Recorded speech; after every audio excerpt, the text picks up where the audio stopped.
Hey everyone, you know that feeling when you're trying to have a normal conversation, and suddenly, you're the bad guy? Yeah, we're talking about those victim players today. They can take the joy out of anything, can't they?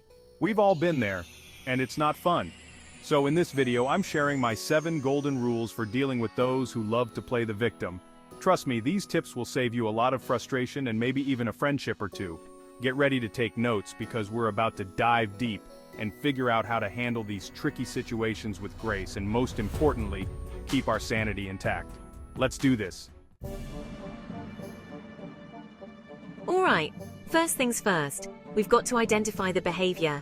It's like playing a game of victim or genuinely hurt. Sometimes it's tough to tell, right? Victim players are masters of disguise. They'll twist situations, conveniently forget details when it's their fault, and oh boy, the guilt trips. You'll leave conversations feeling like you need to apologize for even thinking about breathing their air.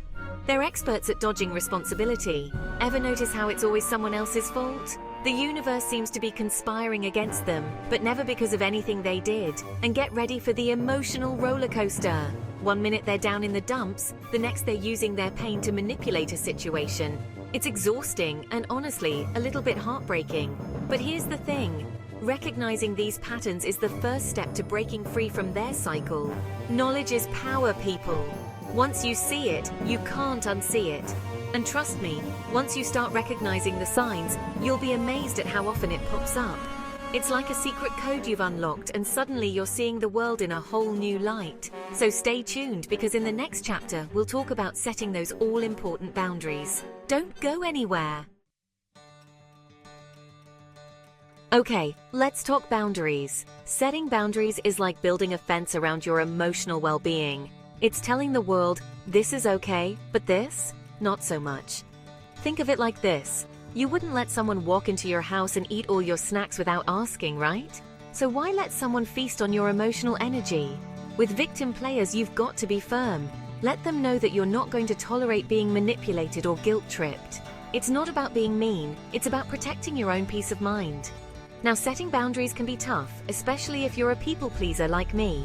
But trust me, it gets easier with practice. Start small, say no more often, and don't be afraid to walk away from a conversation that's draining you. Remember, you teach people how to treat you. If you're constantly bending over backwards to accommodate their victim mentality, they'll keep coming back for more. But when you stand your ground and say, enough is enough, you're sending a powerful message. You're not going to be their emotional punching bag anymore. So, build those boundaries, reinforce them, and watch how much calmer and happier your life becomes. You deserve it. Up next, we're tackling the E word, enabling. Stick around. Alright, let's talk about enabling. We've all been guilty of it at some point, right? Sometimes our good intentions backfire. Enabling victim players is like throwing fuel on a fire. The more you rescue, the more they rely on their victimhood. If someone always saves the day, why take responsibility? There's a difference between lending a hand and becoming a crutch. Encourage them to think for themselves. Remember, you can't live their life for them. Offer support while they figure things out. Sometimes, stepping back is the most loving thing. Chapter 4. Self-care is non-negotiable. Okay, let's talk about self-care. This isn't just bubble baths and face masks, people, although those are great too. This is about protecting your energy, your sanity, and your emotional well-being. Dealing with a victim player can be emotionally draining, right? It's like they suck the happy right out of the room. That's why self-care is so important. It's how you recharge your batteries and stay sane.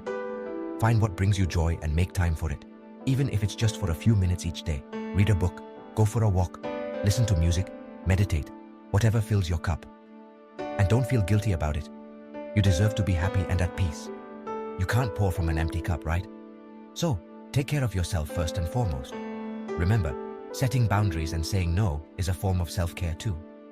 You're allowed to protect your time and energy. You don't have to be everything to everyone. So put yourself at the top of your to-do list. Make time for the things that make you feel good. And don't be afraid to say no to the things that drain you. You deserve it. Coming up next, we're getting strategic with communication.